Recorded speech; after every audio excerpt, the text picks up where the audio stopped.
Hi everyone, I'm back again. Here's the final results of the barbecue, the spare ribs. And like I showed you before, these are the ingredients that are probably in your pantry that you could use for a barbecue sauce.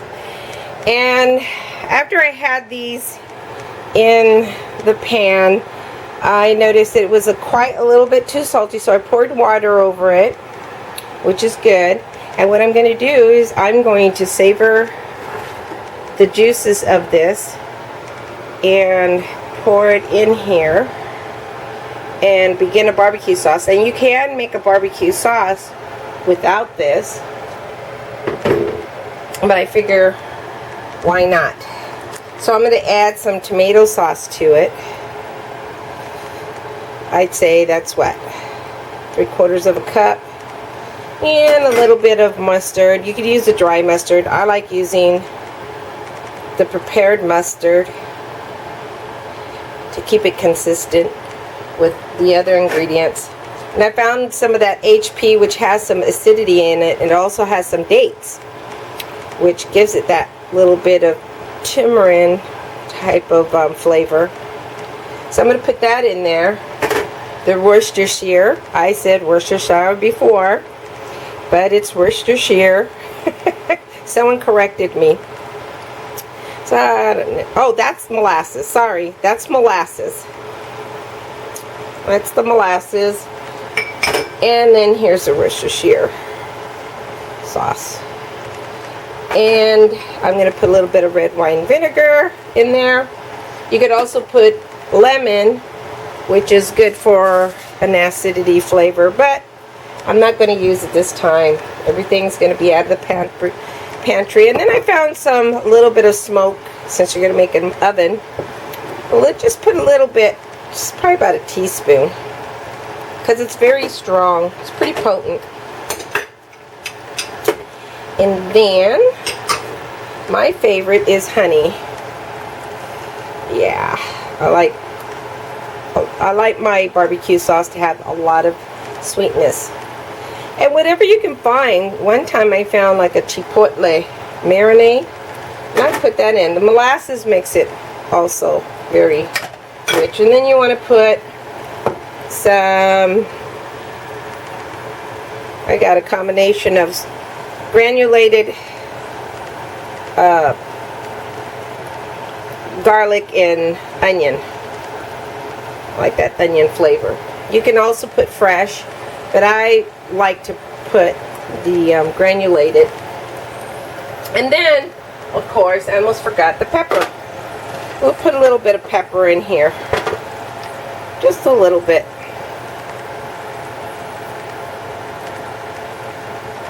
And give it that little peppery flavor. What was that, about a teaspoon? Or not.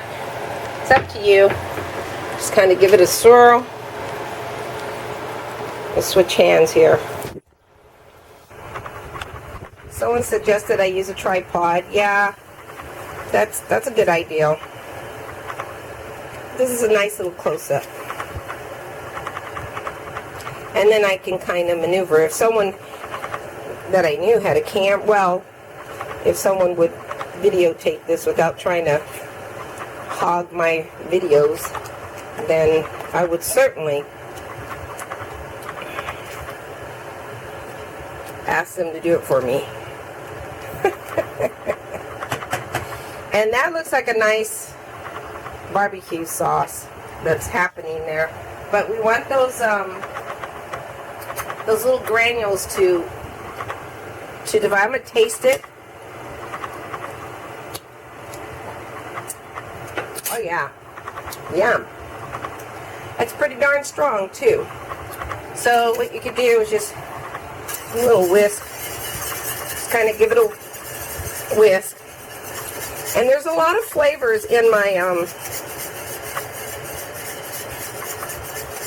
barbecue as it is. So because of the brining, and so I don't really need to put a lot of this on.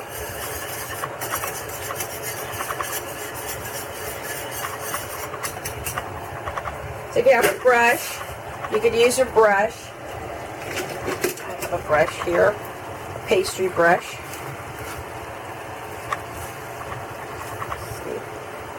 Isn't that nice? Turn that off. Then I'm going to kind of brush this on there. Because like I said, you don't need a lot since you have a lot of flavors. Or you could actually serve it on the side and let others just kind of, you know, serve themselves. This is yummy. I have a friend coming over that's going to share this, but I kind of wanted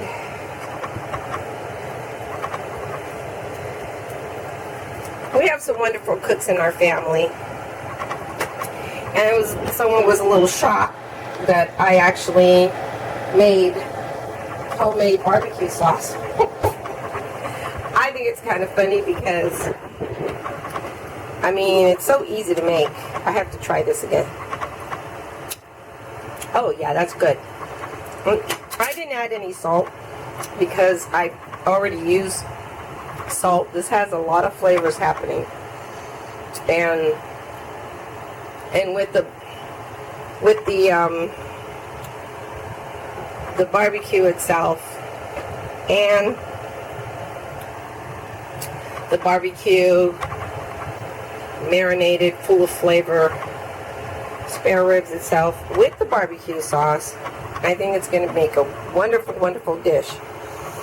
So enjoy your ribs this weekend, and I hope you enjoyed this clip. I hope you learned how to make barbecue sauce and how easy it is to make ribs. And have a happy holiday weekend, and I'll see you soon.